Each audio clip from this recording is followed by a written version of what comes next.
Assalamualaikum warahmatullahi wabarakatuh. Waalaikumsalam warahmatullahi wabarakatuh. Pertama-tama marilah kita panjatkan puji dan syukur kehadirat Allah Subhanahu wa taala.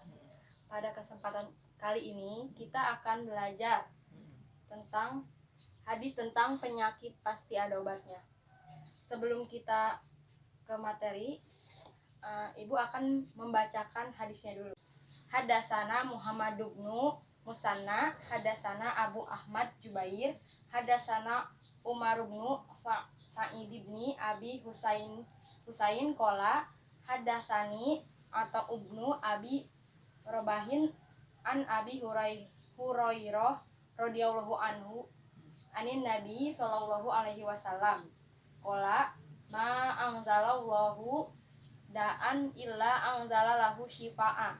Jadi menceritakan kepada kami Muhammad bin Al-Musanna, menceritakan kepada kami Abu Ahmad Al-Zubairi, menceritakan kepada kami Umar bin Sa'id bin Abi Husain.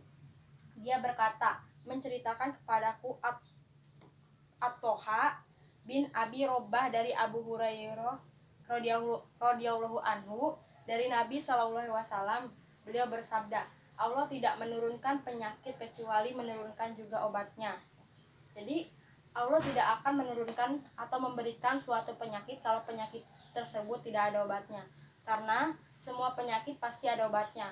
Jadi kesimpulannya, Allah itu tidak semata-mata menciptakan adanya penyakit kalau tidak ada obatnya gitu. Ya Ibu lanjutkan sama untuk materi yang kedua. Ini ada hadis tentang lockdown di wilayah saat ini yang terjadi wabah. Disimak dulu ya hadisnya.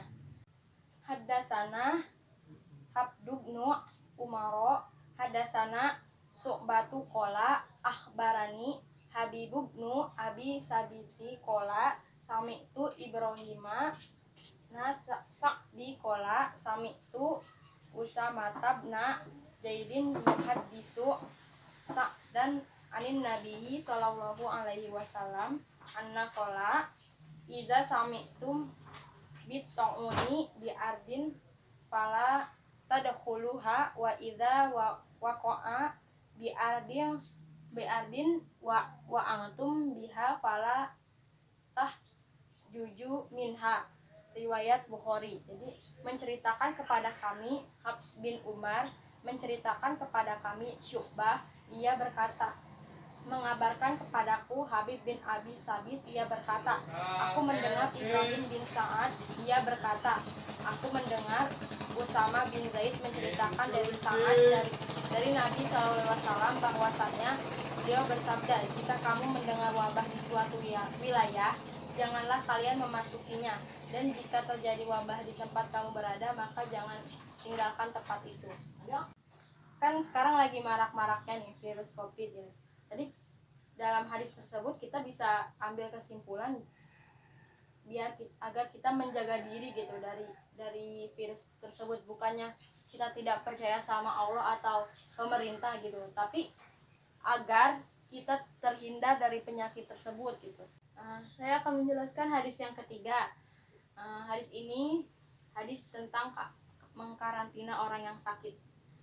Bunyinya seperti ini. Qala Abu Salamah nu Abdi Rohmani sami'tu Aba Hurairata anin Nabi sallallahu alaihi wasallam qala la tu'ridul mumrido alal musihi. Riwayat Bukhari. Abu Salamah bin Abdurrahman berkata, aku mendengar Abu Hurairah dari Nabi sallallahu alaihi wasallam bersabda, janganlah kalian mencampur baurkan yang sakit dengan yang sehat. Jadi ada dikutip dalam buku yang berjudul Rahasia Sehat ala Rasulullah SAW. Belajar hidup melalui hadis-hadis Nabi oleh Nabi Tawil di zaman Rasulullah SAW. Jikalau ada sebuah daerah atau komunitas yang terjangkit penyakit taun, Rasulullah SAW memerintahkan untuk mengisolasi atau mengkarantina para penderitanya di tempat isolasi khusus jauh dari pemukiman penduduk. Jadi ketika diisolasi, penderita diperiksa secara detail, kemudian dilakukan langkah-langkah pengobatan dengan pantauan ketat. Jadi ada hubungannya dengan hadis ini. Jadi intinya isolasi itu jadi tidak boleh dicampur baurkan, jadi menyendiri atau mengkarantina gitu. Bukan apa namanya, kita berusaha agar orang lain tidak kena penyakit juga, jadi kita harus mengkarantina gitu. Sekarang hadis yang keempat tentang penyakit menular adalah takdir dan kehendak Allah. Dasani Abdullah bin Muhammad hadasana Hisyam bin Yusuf akhbarona Ma'maru aniz Zuhri an Abi Salamah an Abi Hurairata radhiyallahu anhu qala Nabi sallallahu alaihi wasallam la ad wala safara wala hamata, riwayat Bukhari. Menceritakan kepadaku Abdullah bin Muhammad, menceritakan kepada kami Hisyam bin Yusuf, mengabarkan kepada kami Ma'mar dari Zuhri dari Abu Salamah dari Abu Hurairah radhiyallahu anhu, ia berkata, Rasulullah sallallahu alaihi wasallam bersabda, tidak ada adwa atau penyakit menular, dan tidak ada safar atau kesialan di bulan Safar, dan tidak ada juga hama atau burung hantu radhiyallahu anhu. Hadis riwayat Al-Bukhari. Kesimpulannya dari hadis yang tadi, jadi Allah menciptakan penyakit itu tidak ada yang menular gitu ya, pasti. Namun Allah Ta'ala jadikan penular penyakit itu sebab itu ada sebabnya.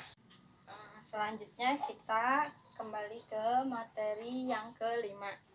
Ini ada hadis tentang hadis tentang wabah adalah rahmat bagi orang-orang mukmin. Hadisnya didengarkan dulu ya bunyinya. Hadasana Ishaq akhbarona Habbanu hadasana Daud bin Abil Furati hadatsana Abdullah bin Buraidata an Yahya bin Ya'maro an Aisyata zaujin Nabi sallallahu alaihi wasallam annaha akhbarathu annaha sa'alta Rasulullah sallallahu alaihi wasallam anit ta'uni akhbaro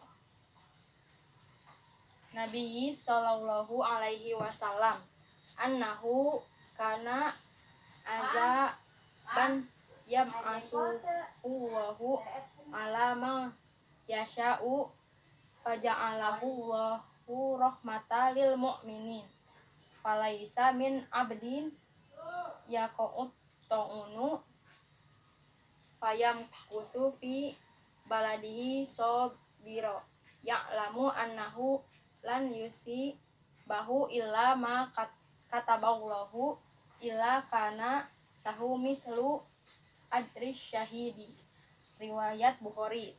Jadi menceritakan kepada kami Ishaq, mengabarkan kepada kami Habban, menceritakan kepada kami Daud bin Abi Al-Furat, menceritakan kepada kami Abdullah bin Buraidah dari Yahya bin Ya'mar dari Aisyah istri Nabi SAW. Ia memberitahunya bahwa dirinya pernah bertanya kepada Rasulullah SAW perihal taun atau wabah penyakit. Lalu Nabi SAW memberitahunya, dahulu taun adalah siksa yang dikirimkan Allah kepada siapa saja yang dikehendakinya. Lalu Allah menjadikannya rahmat bagi orang-orang mukmin. Tiada seorang hamba yang tertimpa taun kemudian menahan diri di negerinya dengan bersabar seraya menyadari bahwa taun tidak akan mengenainya kecuali apa yang telah Allah tetapkan bagi dirinya, melainkan baginya pahala seperti pahala orang yang mati syahid. Jadi adapun taun yang menimpa orang-orang yang beriman diyakini sebagai rahmat atau kebaikan dari Allah Subhanahu wa taala. Jadi kesimpulannya, adapun taun yang menimpa orang-orang yang beriman itu diyakini sebagai rahmat atau kebaikan dari Allah gitu. Hadis yang keenam yaitu tentang orang-orang yang mati syahid. Bunyinya hadasani Subairu bin Harbin haddatsana Jarirun an Suhaili an abihi an abi Hurairah qala Rasulullah sallallahu alaihi wasallam ma ta'uduna syahida fikum qalu ya Rasulullah man qutila fi sabilillahi fahuwa syahidu qala inna syuhada'a ummati iza laqalilu qalu faman hum ya Rasulullah qala man qutila fi sabilillahi fahuwa syahidu wa man mata fi sabilillahi fahuwa syahidu wa man mata fi ta'uni fahuwa syahidu wa man mata fil batni fahuwa syahidu wal goriku syahidu. Riwayat Muslim. Menceritakan kepadaku Zuhair bin Harb menceritakan kepada kami Zarir dari Suhail dari ayahnya dari Abu Hurairah, ia berkata Rasulullah SAW bertanya kepada para sahabatnya, siapakah orang yang mati syahid di antara kalian? Mereka menjawab, orang yang gugur di medan perang itu yang syahid ya Rasulullah. Rasulullah SAW merespon, kalau begitu sedikit sekali umatku yang mati syahid. Mereka bertanya, lalu siapa saja mereka ya Rasulullah? Beliau menjawab, orang yang gugur di medan perang itu syahid. Orang yang mati di jalan Allah bukan karena perang juga syahid. Orang yang mati karena tertimpa taun atau wabah pun syahid. Orang yang mati karena sakit perut juga syahid. Dan orang yang mati tenggelam adalah syahid. Hadis riwayat Muslim. Jadi berdasarkan keumuman jadi dari hadis tersebut, orang yang meninggal dunia karena terkena wabah penyakit tersebut tetap dikategorikan sebagai orang yang mati syahid gitu. Orang yang sakit perut pun mati syahid gitu. Mati di jalan gitu. Juga itu disebutnya mati syahid. Jadi yang dimaksud dengan kesyahidan mayit korban taun adalah bahwasanya sesungguhnya syahidnya itu adalah syahid akhirat. Dari sisi pahalanya kesyahidannya adapun di dalam hukum dunia gitu, dia tetap perlu dimandikan dan disolati. Kewajibannya. Hadis yang terakhir ini yaitu hadis yang ketujuh, yaitu hadis tentang taun atau wabah adalah kesyahidan.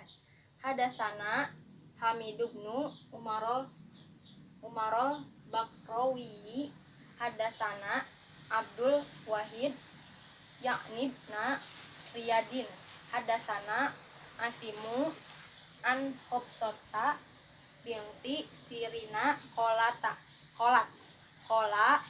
li Anasubnu Maliki bima mata Yahya bin Abi Amaro kola kultu bitonguni kolat fakola kola Rasulullah sallallahu alaihi wasallam at-ta'unu syahadatu likulli muslimin. Riwayat Muslim. Menceritakan kepada kami Hamid bin Umar al-Bakrawi menceritakan kepada kami Abdul Wahid bin Ziyad menceritakan kepada kami Ashim dari Hafsah bin Sirin. Ia berkata, Anas bin Malik berkata kepadaku, Yahya bin Abi Amroh meninggal karena apa? Aku berkata, karena taun. Lalu Anas berkata, Rasulullah SAW bersabda, taun adalah kesyahidan, dihitung syahid bagi setiap muslim. Jadi penjelasannya maksudnya alasan orang yang meninggal karena wabah taun atau sakit perut disamakan statusnya kesyahidan dengan orang yang telah berperang di jalan Allah. Disebabkan karena keserupaannya dalam sebagian yang ia derita ya. Di antaranya penghormatan sebab susah payahnya dan bukan secara keseluruhan dalam hukum dan keutamaannya.